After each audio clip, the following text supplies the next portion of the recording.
여기 부모도 못 말린다는 최악의 망나니인 독일 딸이 있습니다.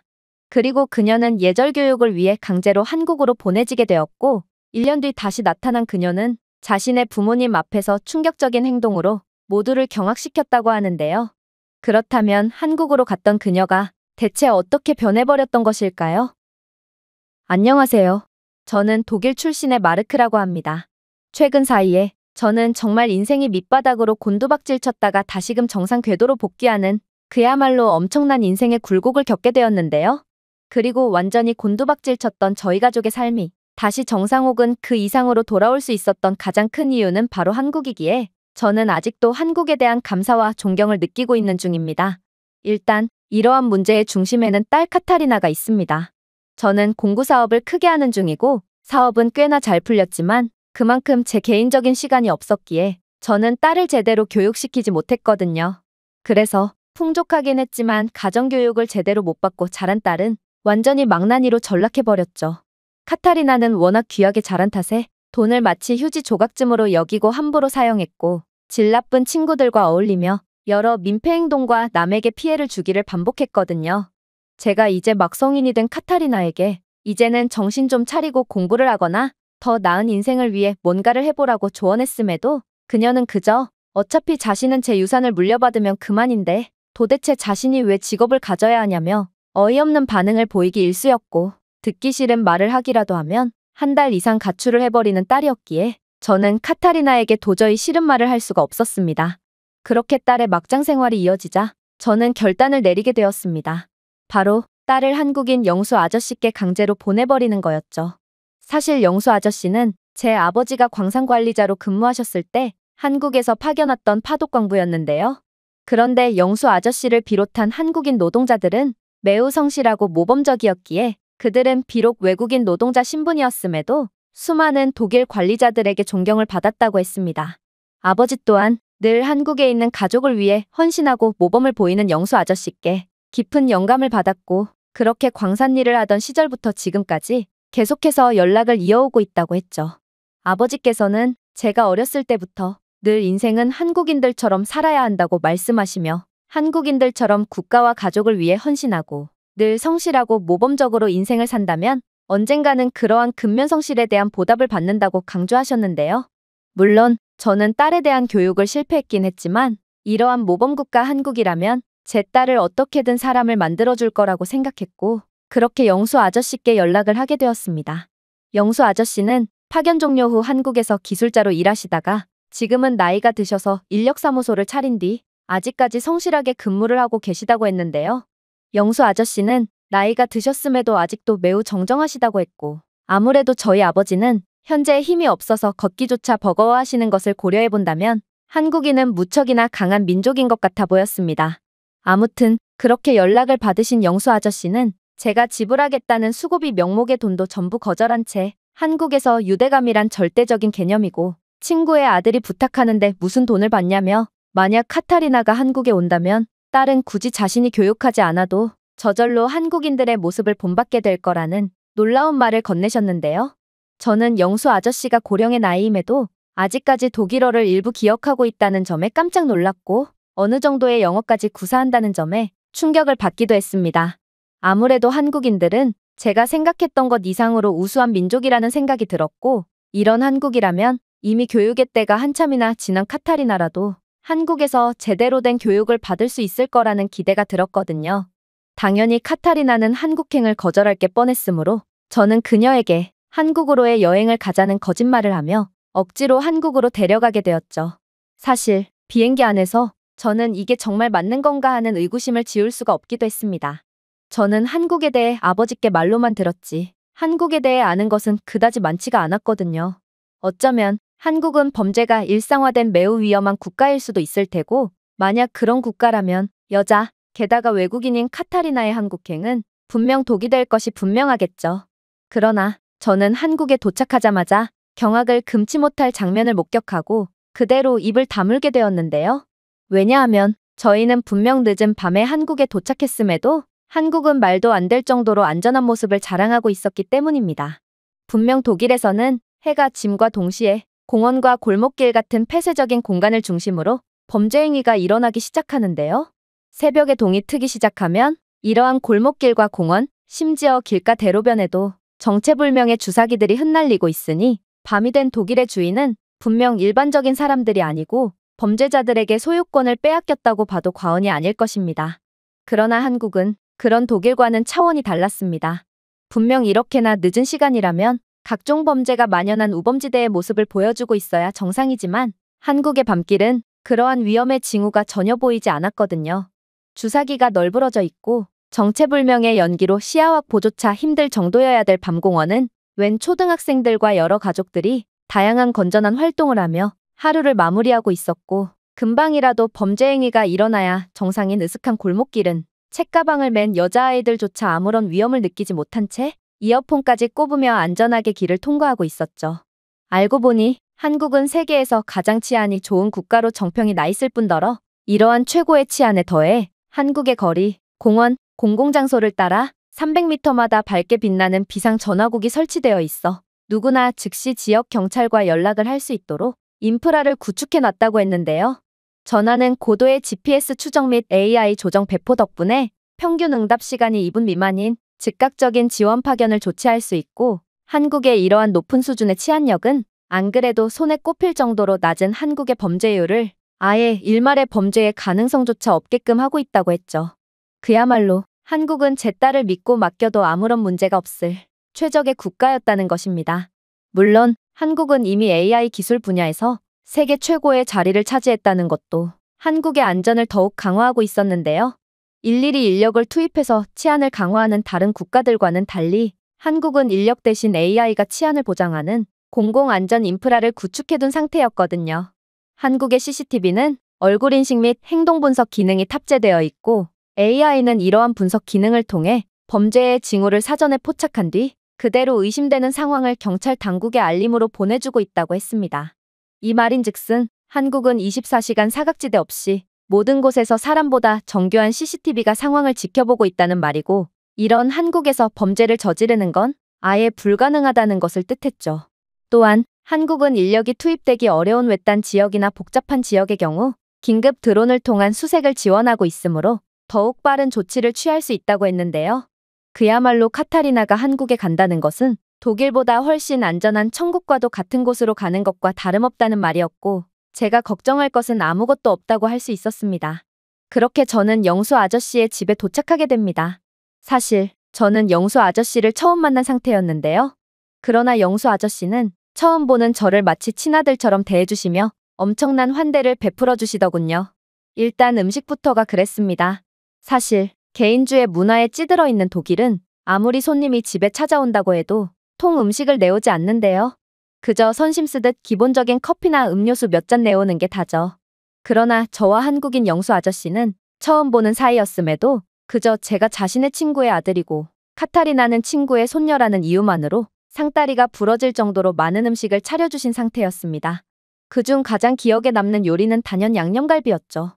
완벽하게 재운 갈비는 그 향만으로도 모든 음식을 압도하고 있었거든요. 영수 아저씨가 만든 양념갈비는 완전히 씹기도 전에 입에서 사르르 녹아 없어질 정도로 이건 단순한 음식이 아니라 예술과 다름없는 모습을 자랑했습니다. 자신은 돈이 많으니 매일 새로운 음식을 먹지 않으면 안 된다며 잔뜩 허세를 부리곤 했던 카타리나 또한 양념갈비만큼은 무척이나 마음에 들었는지 그녀는 독일에 돌아가서도 매일같이 갈비를 먹겠다며 양념갈비를 만드는 법을 알려달라는 번역 앱을 건네며 영수 아저씨에게 조르기도 했는데요. 하지만 갈비를 만드는 데는 엄청난 시간과 노력이 필요하다는 점을 알게 된 카타리나는 그저 고개를 푹 숙이며 저보고 갈비 레시피를 대신 배워오라는 무책임한 말을 내뱉을 뿐이었습니다. 그 다음 음식은 바로 삼겹살이었어요. 분명 갈비가 아직 많이 남았음에도 영수 아저씨는 한국에서는 손님을 위해 이 정도 대접을 하는 것이 기본이라며 그릴에 불을 붙이기 시작하셨는데요. 제가 갈비가 아직 많이 남았으니 새로운 요리를 해줄 필요는 없다고 손살에 쳤음에도 영수 아저씨는 제 말을 들은 척도 안 한 채 두꺼운 삼겹살 조각을 그릴에 올려놓았고 모든 요리를 압도하며 존재감을 보여주던 갈비 냄새는 이내 감칠맛 나는 삼겹살의 향으로 바뀌어가기 시작했어요. 영수 아저씨는 첫 번째 구운 돼지고기를 쌈장, 마늘, 고추와 함께 상추에 싸서 카타리나에게 건넸는데요. 그리고 놀랍게도 귀하게 자라서 입맛이 여간 까다로운 것이 아니라 외국 음식은 거의 먹지 못하는 카타리나는 삼겹살 쌈을 맛보자마자 몸을 뒤로 젖히면서까지 경탄을 하더라고요. 딸은 삼겹살 쌈은 고기의 풍부함과 야채의 신선함이 균형을 이루는 천재적인 음식이라며 혀를 내두르는 반응을 보였거든요. 그러면서 독일로 돌아가기 전에 한국에서 삼겹살 전용 그릴을 구매하자며 한식에 완전히 빠져버린 듯한 반응을 보였죠. 그녀의 바람과는 달리 독일에는 저만 돌아갈 수 있고 카타리나는 그대로 한국에 남아서 1년 동안 원 없이 삼겹살을 먹게 될 테지만 딸은 그러한 사실은 꿈에도 모른 채 그저 천진난만한 미소와 함께 음식에 대한 만족감을 보이고 있을 뿐이었습니다. 하지만 제 입장에서 가장 충격적인 메뉴는 따로 있었어요. 그건 바로 해물파전과 고등어구이였죠. 사실 독일은 바다가 있긴 하지만 지리적인 요건상 매우 한정적이기에 싱싱한 해산물을 맛보기란 정말 쉽지 않습니다. 그러나 한국은 삼면이 바다로 둘러싸인 반도국가답게 매우 싱싱한 품질의 해산물을 자랑하고 있었는데요. 간장 소스에 담근 해물파전 조각은 바삭한 가장자리와 부드러운 속이 완벽한 조화를 이뤘고 해산물이 깊은 맛을 주었기에 그 어떤 음식보다도 수준이 높다고 할 수 있었죠. 구운 고등어도 마찬가지였습니다. 고등어 구이는 매우 신선했고 또 완벽하게 양념되어 있었는데요. 화려한 소스도 없고 간단한 요리였으며 이건 독일에서도 충분히 먹어봄직한 메뉴였지만 한국은 독일과는 수준이 다른 퀄리티의 고등어 구이를 제공하고 있었습니다. 해산물은 비려서 싫다며 질색을 하던 카타리나마저 자신이 고등어 구이를 좋아할 줄은 몰랐는데 한국 고등어 구이는 정말 환상적이고 풍미가 좋다며 엄지손가락을 치켜 올렸습니다. 그러나 카타리나가 무엇보다 만족했던 한국의 요리는 따로 있었어요. 바로 호떡, 떡, 식혜와 같은 한국식 디저트였죠. 사실 이러한 음식 외에도 영수 아저씨는 수도 없이 많은 음식을 준비하셨기에 저는 더 이상 음식을 집어넣으면 그대로 역류할 것만 같은 느낌이 들었고 그건 카타리나 또한 마찬가지처럼 보였지만 그녀는 디저트용 공간은 따로 있다며 자신있게 호떡을 집어들었는데요. 그리고 호떡을 맛본 그녀는 이번에도 저보고 호떡의 레시피를 배워오라는 무책임한 말을 건네오더라고요. 그렇게 카타리나는 거의 성인 남성 2명분의 어마어마한 양의 음식을 먹었고 그건 저 또한 마찬가지였지만 영수 아저씨가 준비해온 음식은 아직도 한상 가득 남아있었는데요. 결국 저는 갖가지 핑계를 대면서까지 영수 아저씨를 설득한 끝에 한국인 영수 아저씨의 식구문에서 겨우 벗어날 수 있었고 카타리나는 과식을 해서 졸린지 그대로 남는 방의 침대에서 기절해버리더라고요. 그리고 이 모습을 본 저와 영수 아저씨는 무언의 눈빛을 주고받을 뿐이었어요. 저는 카타리나의 지갑에서 현금과 카드 등을 전부 빼가며 그녀가 혹여라도 비행기표를 구매해서 독일로 다시 돌아올 수 없도록 조치를 취했는데요. 그리고 영수 아저씨의 손을 붙잡고 이런 귀찮은 일을 도와준 영수 아저씨에 대한 감사와 또 딸을 잘 부탁드린다는 무언의 부탁의 표정을 지었습니다. 영수 아저씨는 카타리나는 여자도 충분히 할 수 있는 일로 배정해 줄 테니 너무 걱정 말고 있으라고 했는데요.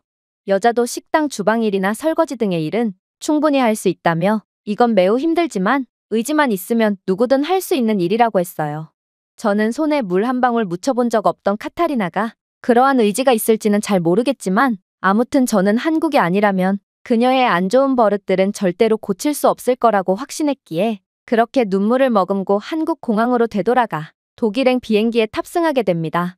그리고 한국이라는 머나먼 국가에 왔음에도 너무 바빠서 여행도 즐기지 못하고 그대로 독일로 돌아가야만 하는 제 운명에도 안타까움을 느꼈죠. 그렇게 시간은 속절없이 흘러갔습니다. 처음에는 그렇게나 전화로 울고불며 자신을 한국에서 꺼내주기만 한다면 공부도 열심히 하고 말도 잘 듣겠다면서 간청을 했던 딸도 시간이 지남에 따라 제게 연락 한 통 안 하기 시작했는데요. 저는 그런 딸이 걱정이 되면서도 그저 제가 한국에서 직접 느꼈던 신뢰감을 믿고 딸을 한국에 맡길 수밖에 없었습니다. 그렇게 1년이 지났습니다. 그리고 그동안 딸에게도 많은 변화가 있었을 테지만 제게도 많은 변화가 있었는데요. 그 대표적인 점이 바로 제 사업이 완전히 쇠퇴했다는 거였습니다. 공구사업은 그 특성상 진입장벽이 낮을 수밖에 없었고 그렇게 수많은 경쟁 업체들이 생기며 제 사업의 파일을 점차 내줄 수밖에 없었는데요. 그러나 저는 그러한 경쟁자들을 제치겠다고 무리한 사업 확장과 치킨 게임을 하다가 결국 엄청난 적자에 허덕이며 완전히 몰락해버린 것입니다. 정말로 저는 그동안 벌어둔 돈까지 전부 까먹게 되었기에 집도 조그마한 단칸방으로 옮기고 차까지 전부 팔아넘겨야 했는데요.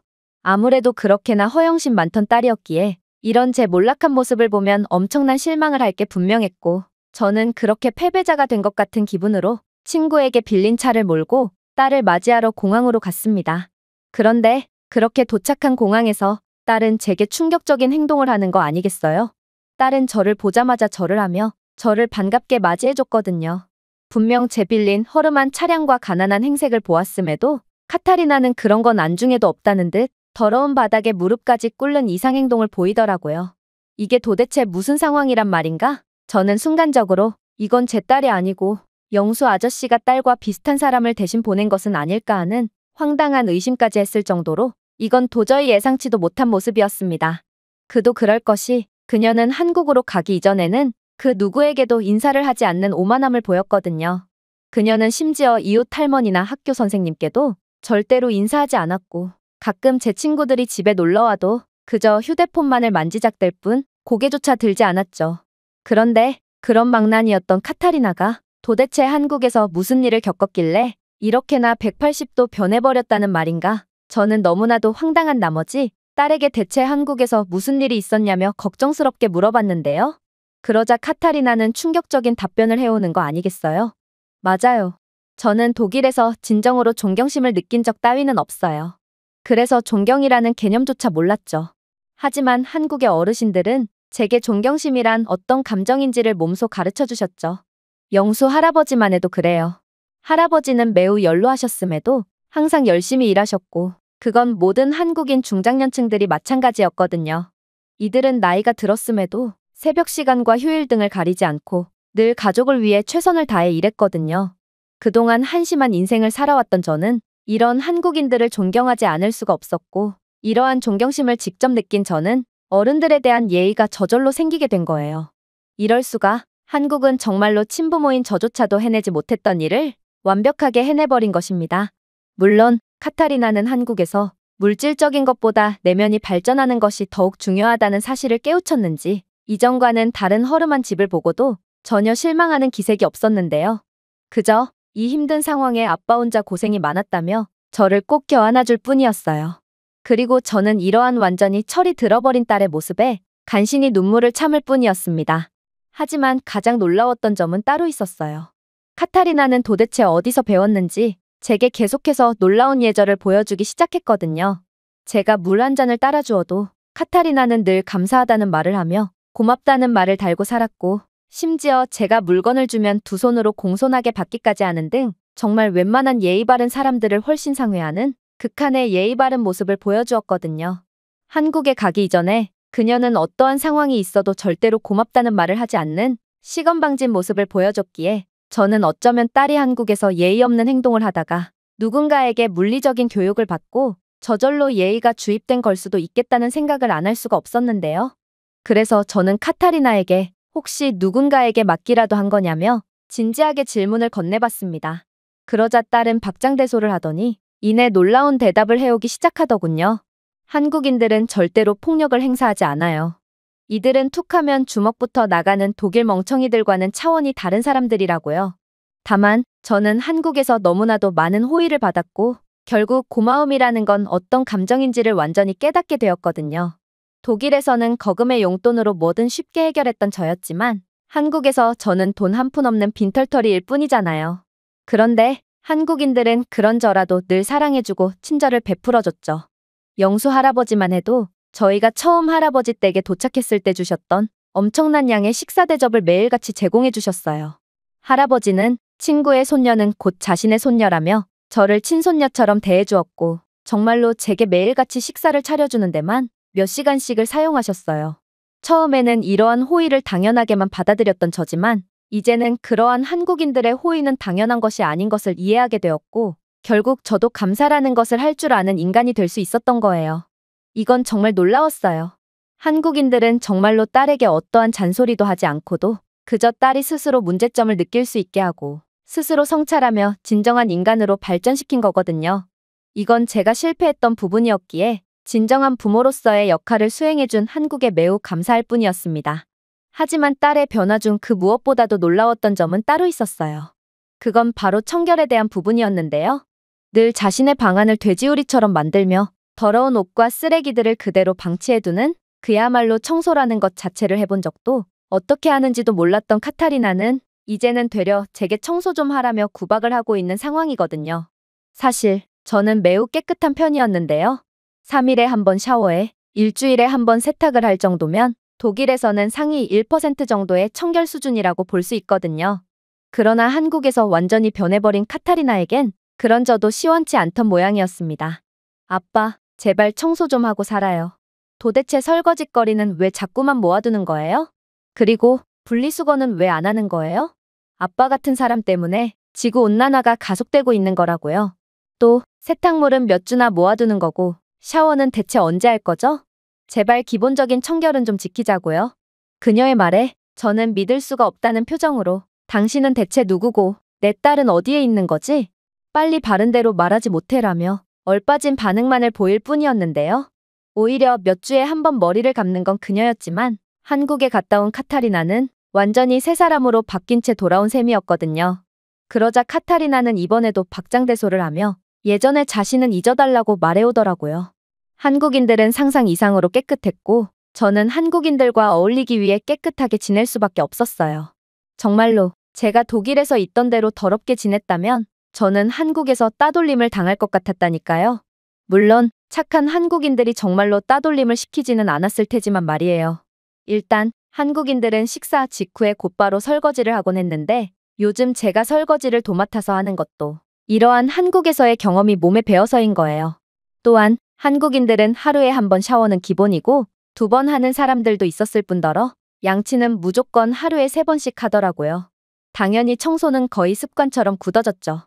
저는 이런 한국인들을 따라하느라 처음 몇 개월은 지옥 같은 하루하루를 보내야 했지만 이제 적응이 되니 이것만큼 청결하고 우수한 문화도 없는 것 같아요.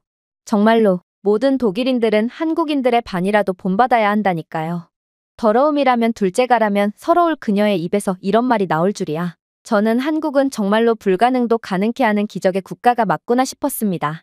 불과 수십 년 전까지만 해도 독일로 인력 수출을 하던 나라가 현재는 전통적인 기술 강국인 독일보다도 더욱 강력한 기술을 갖게 되었을 뿐만 아니라 훨씬 더 부강한 나라로 발돋움한 것만 봐도 한국의 저력은 제가 상상했던 것 이상으로 강하고 이 나라의 민족 자체가 잠재력과 기적의 상징이라고 할 수 있던 거였죠. 그 밖에도 한국은 정말 파도 미담만 존재할 뿐이었어요. 용돈이 너무 많아서 자신의 물건을 소중히 여기지 않던 카타리나는 이제는 아무리 하찮은 물건이라도 절대로 자신의 물건을 잃어버리는 법이 없고 심지어 남에게 먼저 호의까지 베푸는 말도 안 되는 모습을 보여줬거든요. 그녀가 나무리의 건물의 문을 잡아준다거나 버스에서 자신의 자리를 노약자에게 양보하는 모습을 본 저는 정말 충격을 넘어 경악까지 했을 정도로 말도 안 되는 모습이었습니다. 하지만 카타리나는 여전히 태어날 뿐이었어요. 카타리나는 한국에서도 지갑과 휴대폰을 수도 없이 잃어버렸지만 독일이라면 절대로 찾을 수 없는 이러한 상황에 한국의 수준 높은 시스템과 환상적인 시민의식 덕분에 늘 자신의 짐을 찾을 수 있었다며 자신은 이러한 한국에 대한 감사와 사죄의 감정으로 자신의 짐을 철저하게 관리하게 되었다며 너스레를 떨었죠. 또한 자신은 처음에 한국어를 전혀 몰랐으므로 한국의 대중교통에서 매번 헤매기 일쑤였지만 그때마다 친절한 한국인들이 하나같이 도움을 주곤 했고 또 몇몇 한국인들은 넋이 나가 있는 자신에게 자리를 양보해주기도 했다고 했는데요. 그러니 자신은 한국인들이 베풀었던 호의를 그대로 다시 돌려주는 것뿐이니 그다지 대단한 것도 아니라며 웃음을 짓더라고요. 극심한 개인주의에 찌들어 있는 독일에서는 이렇듯 남을 위해 호의를 베푸는 경우가 거의 없기에 저는 그녀의 친절한 행동에 더더욱 감탄을 하며 한국은 대체 어떤 국가였던 것인가 하는 경악의 감정을 느낄 수밖에 없었습니다. 그런데 딸이 돌아온 후 찾아온 가장 큰 변화는 따로 있었습니다. 그건 바로 망해가던 제 사업이 완전히 부활하기 시작했다는 거였습니다. 재밌게도 그건 바로 딸이 가져온 한국의 믹스커피 덕분이었어요. 딸은 다른 건 몰라도 한국의 믹스커피만큼은 절대로 놓고 올 수 없었다며 아예 아침의 시작을 믹스커피로 시작하더니 마치 믹스커피를 물처럼 마시며 믹스커피를 달고 살았거든요. 그러면서 카타리나는 믹스커피는 자신이 한국에서 새 사람으로 다시 태어나는 힘든 과정을 이겨내게 해준 원동력이라고 했는데요.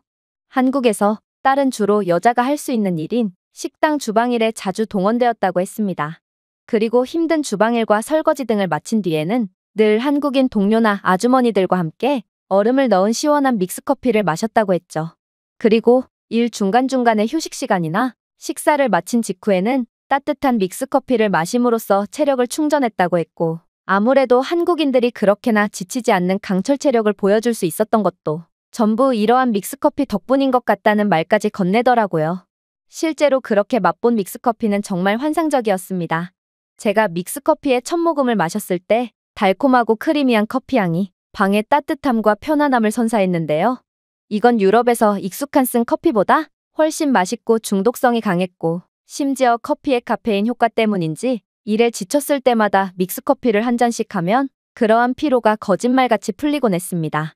한국인들은 이런 걸 도대체 어떻게 만들었는지, 믹스커피는 정말 별거 없는 것처럼 보였지만 커피, 설탕, 크레마의 혼합 조합은 다양한 상황에 잘 어울렸고, 이건 분명 외국의 음료였음에도 독일에서도 호불호를 가리지 않고 누구에게나 매력적이었습니다. 특히나 믹스커피의 콤팩트한 크기는 어디서나 휴대하기 쉽고 뜨거운 물만 있으면 항시 만들 수 있게끔 해줬는데요. 결국 저 또한 카타리나처럼 믹스커피 중독자가 되어버렸고, 급기야 저는 이러한 믹스커피를 사무실에까지 구비해두게 되었죠. 그런데 제가 믹스커피를 사무실에 구비해둠과 동시에 제 사업에는 충격적인 변화가 일어나기 시작했습니다. 바로 여러 사람들뿐만 아니라 거래처 사람들까지 제 사무실에 믹스커피를 맛보기 위해 별일이 없음에도 삼삼오오 제 사무실로 모여들었는데요. 그야말로 믹스커피는 사무실과 사교 모임에서 필수품과 다름없었고, 이러한 믹스커피 덕분에 사업이 쇠락함과 동시에 찾는 사람 한 명 없게 되었던 제 사무실에는 점점 더 많은 사람들이 찾아와 자연스레 가벼운 대화를 나눌 수 있게 되었습니다. 놀라웠던 건 믹스커피를 마신 거래처 사람들은 활기차고 기분이 좋아지곤 했고, 제 사업이 망해감에 따라 통 논의하지 않게 되었던 사업 이야기를 먼저 꺼내곤 했다는 거인데요. 덕분에 지지부진하던 거래회의가 탄력을 받기도 했고, 제가 그렇게나 노력을 쏟아부어도 안 됐던 계약을 따내기도 하는 등 믹스커피는 정말 기적과도 같은 변화를 만들어내기 시작했습니다. 특히나 거래처 대표들은 제 사무실에 이상한 커피가 있다며 다른 거래처 대표들도 함께 데려오곤 했고, 저는 그들에게서도 무리 없이 계약을 따내며 저는 순식간에 부활의 신호탄을 쏘아 올리게 되었는데요.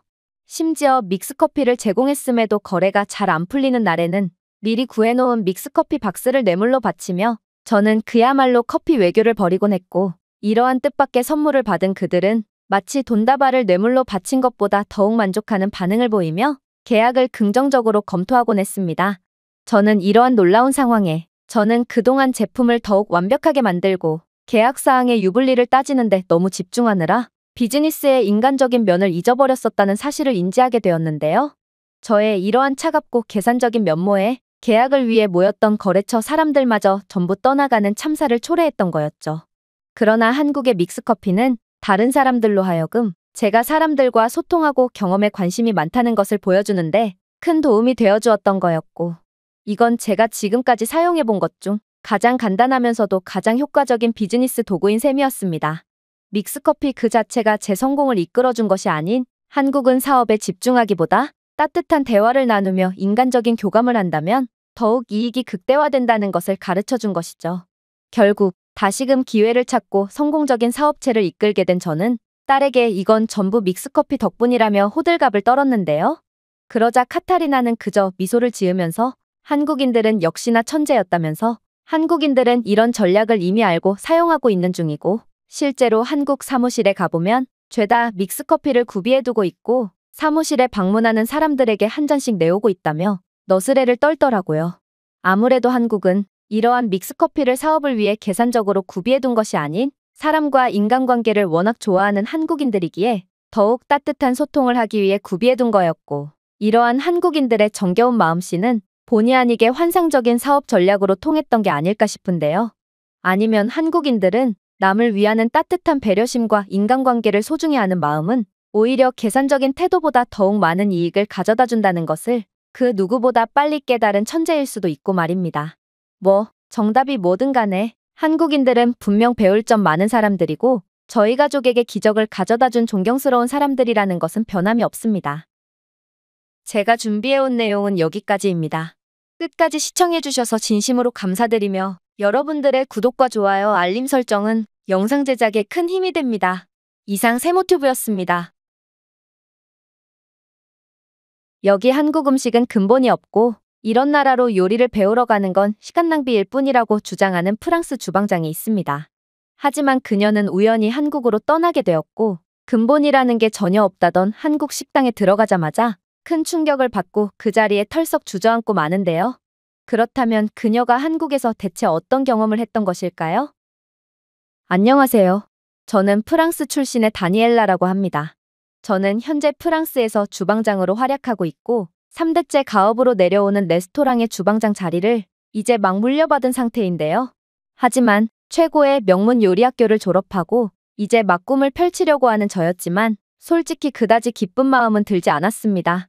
왜냐하면 분명 몇 년 전까지만 해도 지역 명물로 손꼽혔던 저희 가족의 레스토랑은 최근 사이에 정말 최악의 부진을 겪고 있는 상황이거든요. 이대로라면 인건비와 임대료에 의한 적자를 도저히 감당할 수 없었고 저는 최악의 상태에서 식당을 물려받고 주방장이 되자마자 가게 문을 닫아야 할 위기에 처한 것이죠. 이렇듯 레스토랑이 몰락하게 된 이유는 아무래도 전통을 너무나도 우선시했던 저희 레스토랑은 변화가 없어서 뒤처지고 있다는 점이 가장 커 보였습니다. 아빠 또한 명문 요리학교를 나온 최고의 셰프셨는데 아빠의 요리 실력이 부족해서 부진을 이끌었다는 건 말이 안 됐거든요. 하지만 가장 큰 문제는 가족들은 아직도 전통을 내세우며 매출을 포기하더라도 전통은 지킬 것이고 차라리 레스토랑 문을 닫을지언정 전통에 대한 부분은 절대로 건드릴 수 없다는 말도 안 되는 입장을 취했다는 것인데요. 하지만 저는 손님들의 선택을 받지 못한다는 건 전통이고 나발이고 애초에 셰프로서의 실격을 의미한다고 생각했고 이건 전통을 왈가왈부하기 이전에 요리사로서의 자질 부족이라고 생각했습니다. 그래서 저는 레스토랑의 대대적인 개편을 선언했죠. 따라서 저는 곧바로 한국의 여러 식당 문화 및 음식을 배우기 위해 한국으로 떠나버렸습니다. 제가 많고 많은 국가들 중 한국을 선택한 이유는 간단했어요. 그건 바로 현재 프랑스 내에서는 한식과 한국 문화가 폭발적인 인기를 끌고 있고 한국이 이렇게나 주목을 받는 데는 다 이유가 있다고 생각했거든요. 물론 중식당도 어느 정도의 인기를 끌고 있긴 했습니다. 그러나 중식당의 인기는 너무나도 수상쩍었죠.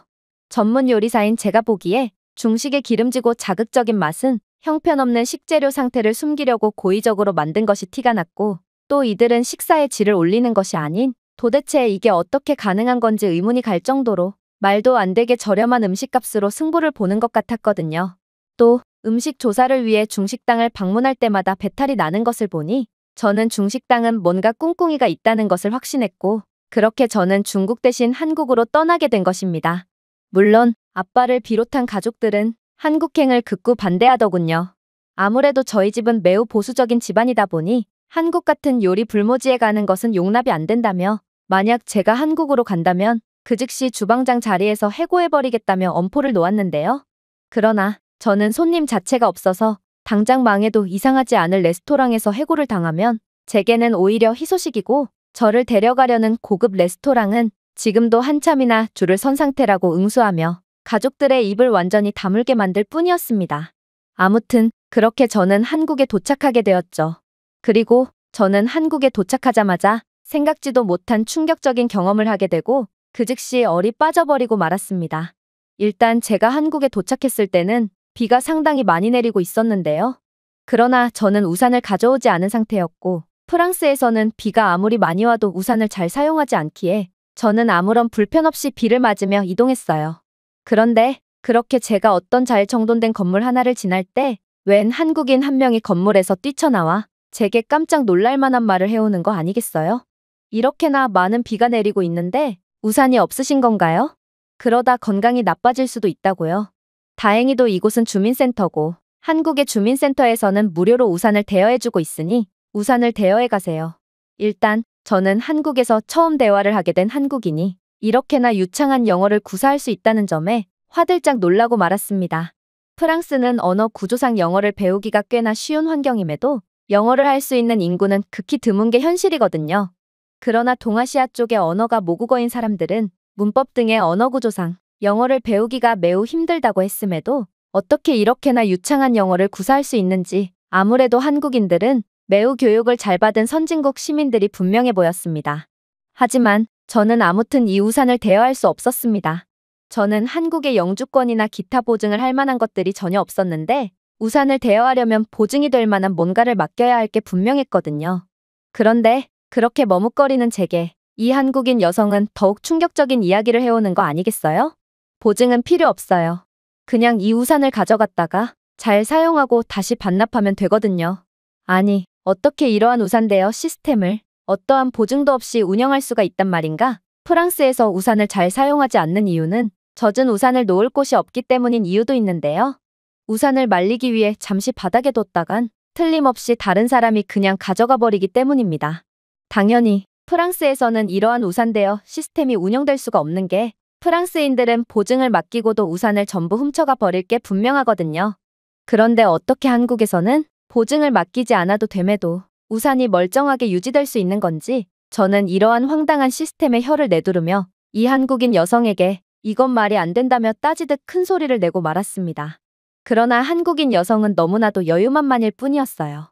글쎄요, 남의 물건을 도대체 왜 가져가는 거죠? 한국의 주민센터 우산 대여 시스템은 이미 몇 년 전부터 계속해서 운영되고 있는 중인데 만약 한국인들이 우산을 반납하지 않았다면 이건 절대로 몇 년간이나 운영될 수 없었을 거예요. 저것 보세요. 한국인들은 우산을 대여한 뒤 최대한 빨리 반납함으로써 다른 필요한 사람들이 우산을 대여할 수 있도록 배려해주고 있잖아요. 놀랍게도 저희가 대화를 나누는 와중에도 한국인들은 계속해서 자신들이 주민센터에서 대여한 우산을 반납하러 오고 있었고 가장 충격적이었던 점은 제게 헌신적인 도움을 베풀어준 이 한국인 여성은 주민센터 직원이 아니었던 거였는데요. 그녀 역시 우산을 대여한 시민들 중 하나였고 그녀는 우산을 최대한 빨리 반납하기 위해 대여한 우산으로 집에 무사히 도착한 뒤 곧바로 집에서 자신의 우산을 챙겨 나와 우산을 반납하러 온 거라고 했습니다. 이렇듯 한국인들은 도둑질 자체를 이해하지 못하는 사람들이었고 그러지 않아도 되었음에도 남을 위해 기꺼이 귀찮음을 무릅쓰는 최고의 시민의식을 갖고 있는 사람들이었던 것이죠. 하지만 더욱 충격적이었던 점은 따로 있었습니다. 저는 한국의 주민센터에서 우산을 대여한 뒤 다른 관공서가 보여 호기심에 들어가게 되었는데요. 프랑스 관공서는 권위주의와 불친절로 찌들어 있어서 이러한 놀라운 서비스는커녕 늘 불쾌한 경험만을 제공하기 일쑤기에 저는 한국의 다른 관공서에서는 또 어떠한 흥미로운 모습들을 보여줄지 궁금했거든요. 그런데 그렇게 들어간 관공서에서는 제게 커피 한 잔을 내미는 거 아니겠어요? 알고 보니 한국의 관공서 및 일부 공공장소에는 무료 커피 자판기가 설치되어 있고 기다리거나 일하는 직원들이 피로를 풀 수 있도록 배려를 해주고 있었는데요.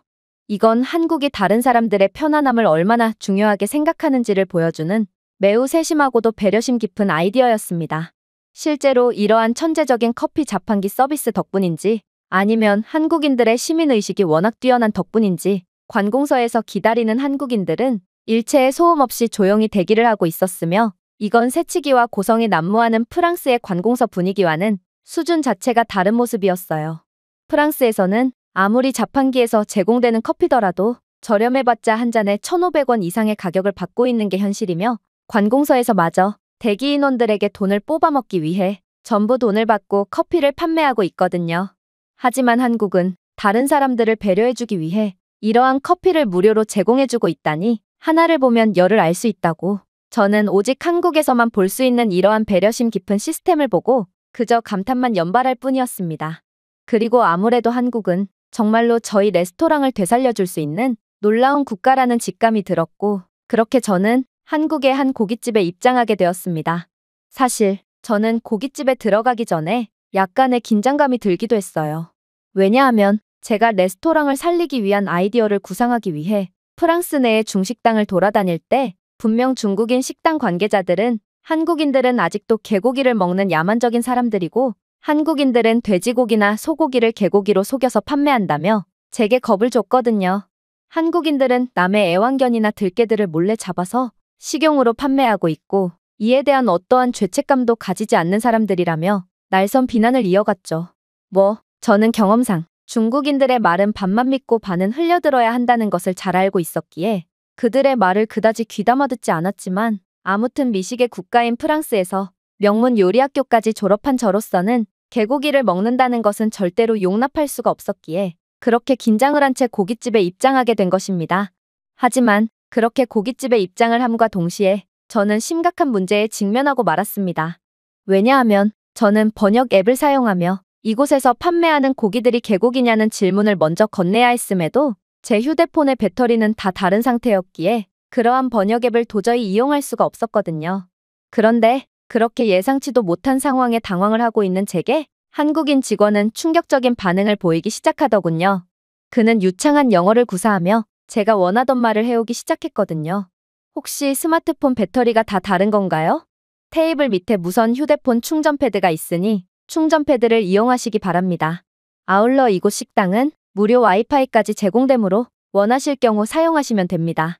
이건 정말 말도 안 되는 상황이었습니다. 어떻게 식당에서 휴대폰 충전과 무료 와이파이까지 사용할 수가 있단 말인가? 프랑스에서는 식당은커녕 이러한 서비스가 반드시 필요한 카페나 공항 등에서 마저 전부 서비스 비용을 받고 있는 게 현실인데요. 프랑스 카페에서 휴대폰 충전을 하려면 직원에게 팁 명목으로 1,500원 이상의 비용을 지불해야 하고 프랑스 공항에서는 그나마 사용할 만한 속도를 가진 와이파이를 이용하려면 돈을 내야 합니다.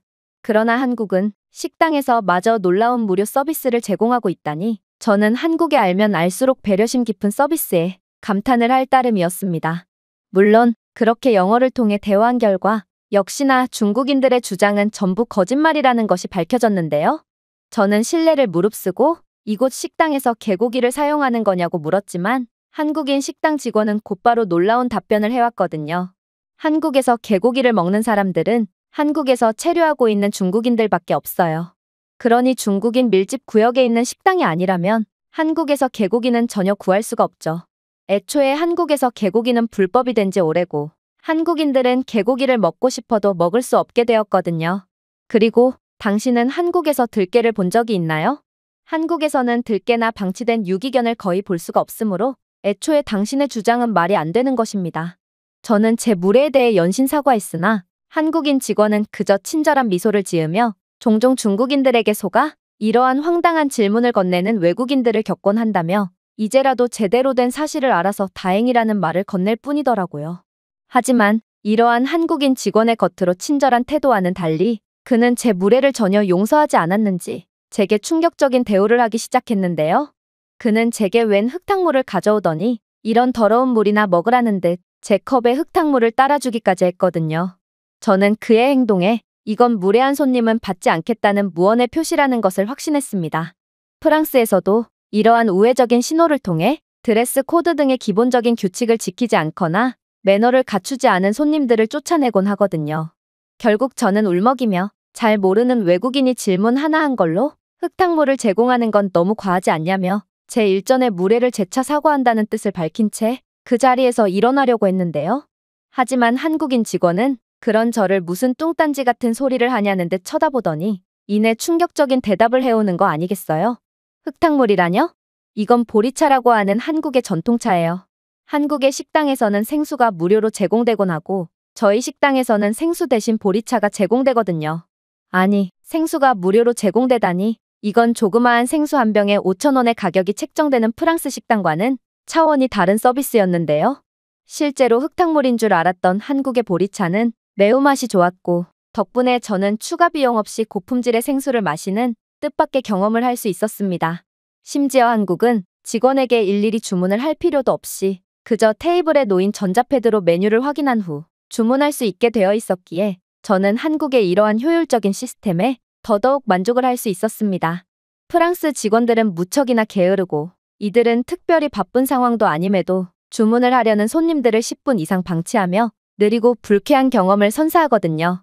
특히나 한국의 이러한 전자패드에는 물티슈와 이쑤시개 요청, 물리필 기능까지 존재했기에 그야말로 한국 식당에서 식사를 하는 손님들은 직원 호출에 따른 대기를 할 필요가 전혀 없이 손 하나 까딱하는 걸로 원하는 모든 것을 신속하게 얻을 수 있는 거였죠. 프랑스 내의 한 식당에 방문한 손님들은 하나같이 음식과 서비스 모두 최고였다며 엄지를 치켜 올리는 경우가 많았는데 한국의 이러한 놀랍도록 효율적이고 천재적인 시스템이야말로 한번 한 식당을 찾은 손님들은 도저히 이러한 실용성을 잊지 못하고 계속해서 찾는 강력한 이유인 듯 보였습니다. 한국의 시스템을 한번 경험해 본다면 프랑스의 시스템이 얼마나 비효율적이고 불친절한지를 여실히 느끼게 되거든요. 아무튼 그렇게 저는 살면서 가장 편했던 주문을 마칠 수 있었고 드디어 주문한 고기를 받을 수 있었는데요. 아무래도 프랑스 식당에서는 불판에서 손님이 직접 고기를 굽는다는 개념이 없기에 고기 조각을 뒤집으며 직접 음식을 조리하는 과정은 제게 매우 흥미롭게 느껴졌습니다. 그리고 직접 숯을 제공하며 고기를 더욱 풍미 가득하게 구울 수 있도록 하는 한국만의 아이디어도 환상적이었죠. 이렇듯 숯을 사용해서 고기를 굽는다면 주방의 가스불로 고기를 굽는 것보다 훨씬 더 맛있는 고기를 먹을 수 있다는 것은 전문적인 요리 학교에서나 배울 수 있는 내용임에도 한국인들은 그 사실을 진작에 알고 이미 상용화 시켜놨다는 것이 매우 놀라웠는데요.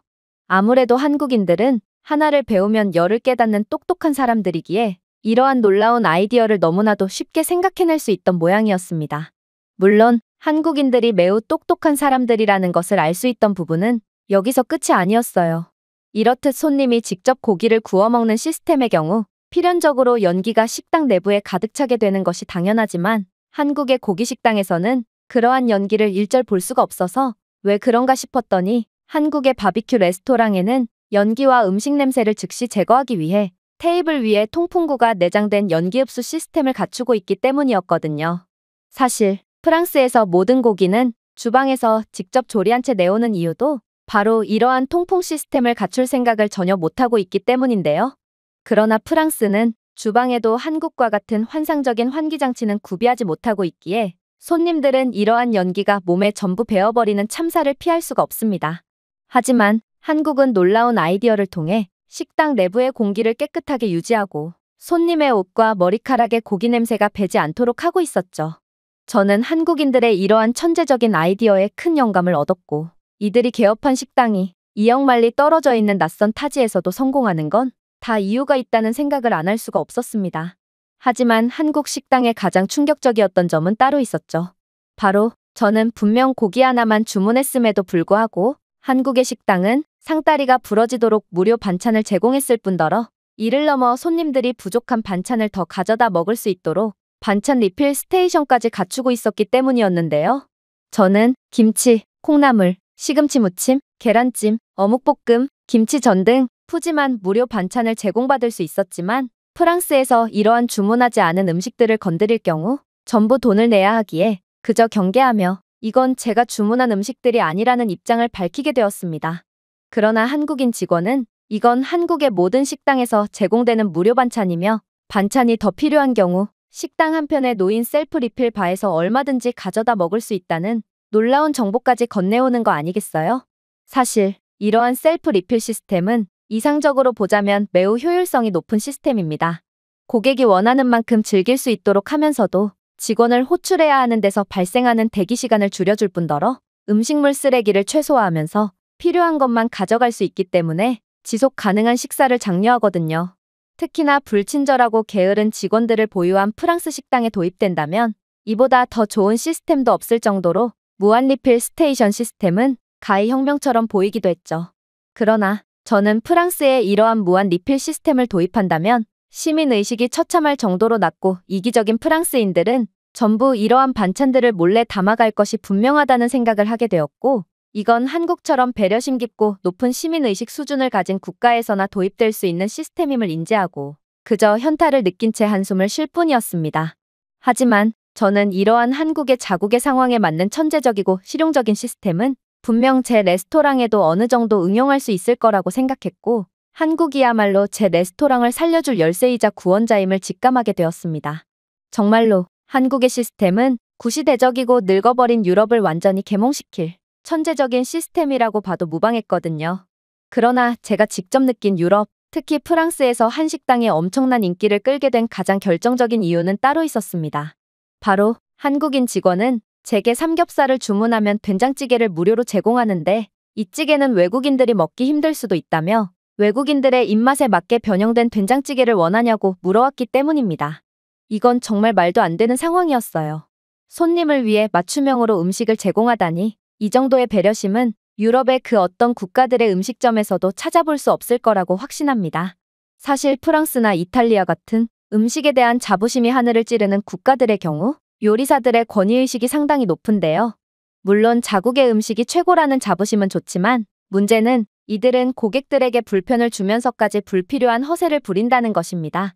그래서 프랑스에서 맞춤형 요리 따위는 절대로 기대할 수 없죠. 자신의 음식에 대한 자부심이 필요 이상으로 높기 때문입니다. 사실 저희 가족의 레스토랑이 망하고 있는 것도 이러한 불필요한 허세 때문이라고 볼 수 있는데요. 단 음식을 잘 먹지 못하는 사람이더라도 이러한 개인화된 입맛은 절대로 존중받을 수 없고 그냥 군말 없이 음식을 먹어야 하는 게 프랑스의 현실이거든요. 만약 요리사에게 음식을 덜 달게 해달라고 요청을 하기라도 한다면 프랑스 요리사들은 오히려 자신의 권위가 공격받았다고 느껴 음식을 일부러 더욱 달게 만들 것이 분명합니다. 그러나 한국은 고객들의 만족을 위해 자존심을 완전히 내려놓은 상태였고 저는 이러한 한국의 배려심과 고객들의 취향에 맞는 맞춤형 요리를 제공할 수 있는 음식에 대한 높은 이해도에 감탄을 할 뿐이었습니다. 그리고 제가 한국처럼 손님들을 가장 먼저 생각하는 요리사가 된다면 분명 망해가는 저희 레스토랑도 다시 일어설 수 있을 거라고 확신했습니다. 물론 한국인 직원들의 친절도도 대단했죠. 프랑스 직원들은 도저히 한국인들처럼 할 수 없을 거라는 생각에 우울감마저 느꼈을 정도로 말입니다. 한국인 직원은 제가 고기를 굽는 것을 헌신적으로 도와줬으며 불판을 갈아달라고 말하지 않았음에도 그저 귀신같이 불판을 교체할 때를 알아차리고 굳이 말하지 않아도 서비스를 제공해줬는데요. 물론 한국의 고기 레스토랑에는 다양한 소스가 있어 한 가지의 고기 요리를 먹음에도 마치 여러 종류의 요리를 먹는 듯한 다채로운 기분을 느끼게 해줬다는 것도 놀라웠습니다. 제가 가장 좋아하는 쌈장부터 참기름과 소금을 첨가한 기름장, 그리고 양파를 곁들인 간장 소스 등 한국의 소스는 프랑스에서 가장 뛰어난 요리 학교를 졸업한 저조차도 인정할 수밖에 없는 수준 높은 소스였어요. 한국인들이 개발한 소스는 구운 고기에 여러 겹의 풍미를 더해주며 다양하고 맞춤화된 경험을 제공했기에 저는 요리에 대한 이해도가 상당히 높은 한국의 모습에 혀를 내두를 뿐이었습니다. 그러나 가장 충격적이었던 점은 따로 있었죠. 바로 한국인 손님들도 제게 어김없는 친절을 베풀어줬다는 것인데요. 한국인들은 구운 고기를 상추나 깻잎에 밥, 마늘, 소스와 함께 싸서 먹는 아이디어를 제공했고 특히나 이들은 영어 실력도 훌륭했기에 저는 건강에도 좋고 맛도 있는 상추쌈에 감탄을 하며 식사를 지속할 수 있었거든요. 풍부한 고기와 신선한 채소의 균형을 맞출 수 있는 이러한 방법은 분명 요리에 대한 전문적인 교육을 받아야만 이해할 수 있는 개념이었지만 한국인들은 그저 평범한 시민들마저 맛과 건강의 균형을 이해하고 있었고 저는 한식이 괜히 전 세계를 지배하고 있는 게 아니구나 싶어 한식을 완전히 인정할 수밖에 없었습니다.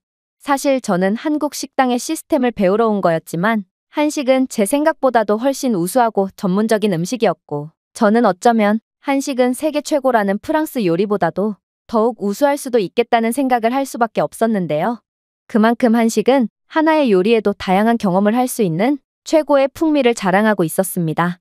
물론 소주도 최고였죠. 사실 저는 이번 한국행에서 술을 마실 생각이 전혀 없었지만 제 옆 테이블의 한국인들은 삼겹살에 소주가 빠지면 안 된다며 제게 강제적으로 자신들이 주문한 소주를 건네주었고 그렇게 저는 소주와 삼겹살을 곁들여 보았는데요. 그런데 소주는 구운 돼지고기와 완벽하게 어울렸고 삼겹살의 풍미를 전혀 해치지 않았기에 저는 한국은 술마저 과학적이고 미학적이구나 싶어 다시 한번 감탄을 하게 되었습니다. 그렇게 저는 이곳 고깃집에서 더할 나위 없는 경험을 할 수 있었고 한국 식당에서 100%의 만족감을 가진 채 계산을 하게 되었는데요. 그런데 영수증에 적힌 금액은 예상보다도 턱없이 저렴한 거 아니겠어요? 알고 보니 한국의 고기 레스토랑이 이렇게나 저렴한 가격을 유지할 수 있는 이유는 고기를 직원이 아닌 손님이 직접 구우므로 이에 대한 인건비가 들지 않기 때문에 가능하다고 하더라고요. 프랑스였다면 똑같은 고기의 3배의 가격을 청구했을 것이 분명하고 한국인 직원의 이 정도로 친절한 서비스라면 팁만 해도 엄청난 돈이 추가적으로 청구되었을 게 당연했지만 한국은 팁도 전혀 지불할 필요가 없는 국가였습니다. 그러나 한국의 이러한 놀라운 서비스는 여기서 끝이 아니었어요. 직원은 제게 출구 근처에 있는 작은 통을 가리키며 이곳 식당에서는 구취를 없앨 수 있는 사탕을 무료로 제공하고 있다며 사탕 하나를 내밀었거든요. 저는 완벽한 식사를 즐긴 손님들의 구취에 대한 걱정까지 반영하는 작지만 사려 깊은 식당 정책에 완전히 감동을 받고 말았습니다. 프랑스 식당은 계산을 마치는 순간 완전히 남이 되어버리지만 한국은 마지막까지 손님에 대한 배려를 잊지 않고 있었거든요. 그리고 이러한 제 감동을 받은 듯한 표정을 읽은 한국인 직원은 마늘을 맛있게 드셨겠지만 그 냄새를 세상과 공유할 필요는 없잖아요 라며 너스레를 떨었고 저는 그렇게 한국의 식당에서 완전한 깨달음을 얻게 되었습니다. 음식의 퀄리티도 중요하지만 요리사로서의 권위를 내려놓고 진심을 다해서 손님들을 배려해야만 손님들도 그러한 진심을 알아보고 더 많은 것을 보여주는 법이라는 것을 말이죠. 식당은 그저 좋은 음식만을 제공하는 것이 아니라 좋은 경험도 함께 제공하는 곳이 되어야만 하는 것입니다. 그렇게 저는 프랑스로 돌아왔고 레스토랑을 전면적으로 뜯어고치기 시작했어요.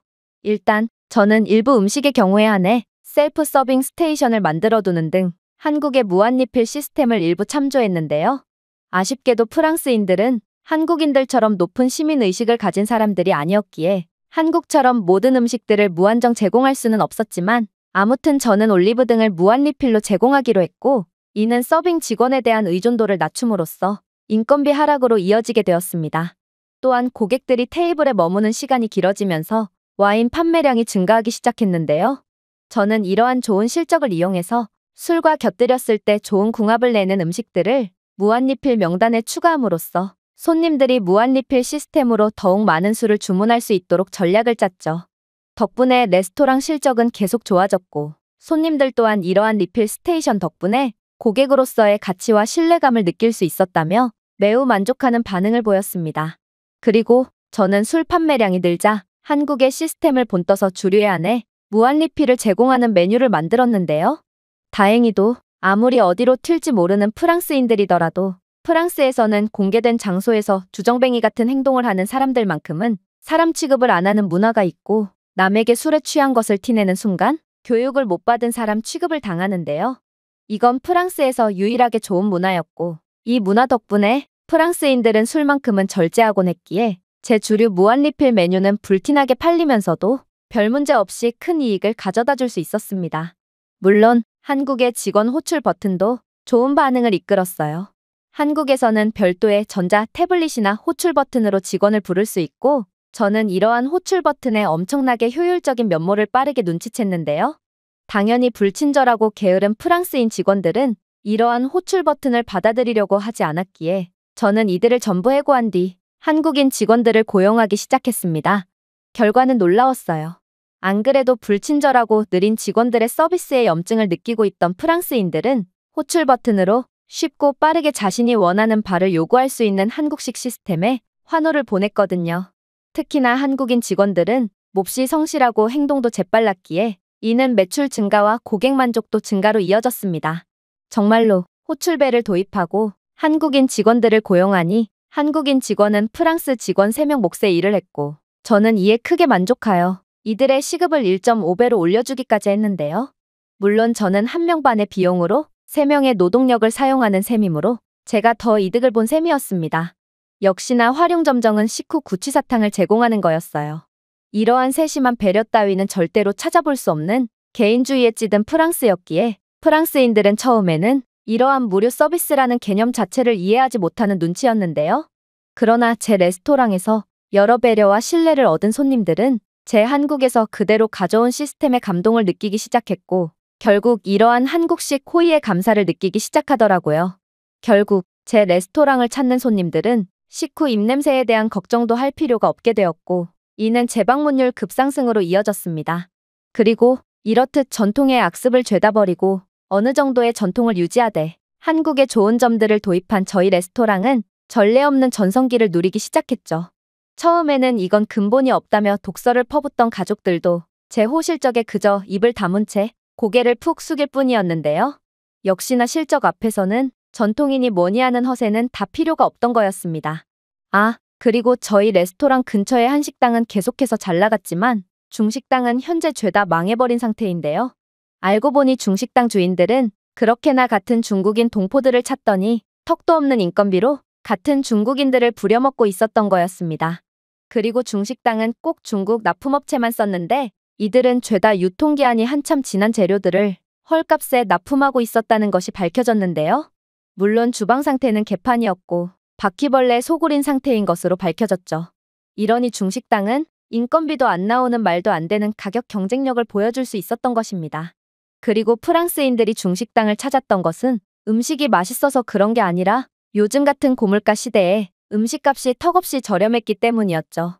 결국 프랑스 중식당을 방문한 손님들이 단체 배탈 및 식중독에 걸리자 그렇게나 일을 안 하기로 유명하던 프랑스 식약처에서는 대대적인 조사를 나올 수밖에 없었고 중식당은 전부 영업정지에 일부 악질 식당에서는 자격 연구 박탈 및 징역형까지 받게 되었는데요. 음식에 장난질을 한 대가는 컸고 프랑스 법률상 이 중국인들은 징역을 살고 나오면 추방이 기다리고 있기에 사실상 중식당은 전부 사라진 셈이 된 것이죠. 저는 제가 한국을 놔두고 중국으로 갔으면 어떻게 되었을까 하는 아찔함을 느끼는 한편 저희 가족 레스토랑을 살려준 한국에 무한한 감사와 존경을 느끼고 있는 중이랍니다. 제가 준비해온 내용은 여기까지입니다. 끝까지 시청해주셔서 진심으로 감사드리며 여러분들의 구독과 좋아요, 알림 설정은 영상 제작에 큰 힘이 됩니다. 이상 세모튜브였습니다.